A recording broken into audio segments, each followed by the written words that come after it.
أنصت واستوعب واسمع، عل نصيحتنا تنفع. أنصت واستوعب واسمع، عل نصيحتنا تنفع. ليس كل ما يلمع ذهبا يا صديق، فلذلك لا تخدع بالقول الرقيق.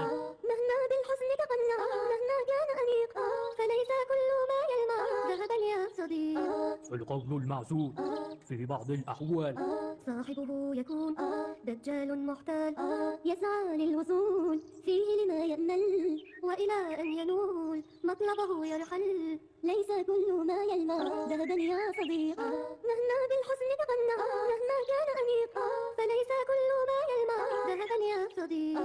أنصت واستوعب واسمع، عل نصيحتنا تنفع. أنصت واستوعب واسمع، عل نصيحتنا تنفع. ليس كل ما يلمع ذهبا يا صديق، فلذلك لا تخدع بالقول الرقيق. مهما بالحسن تقنع، مهما كان أنيق، فليس كل ما يلمع ذهبا يا صديق.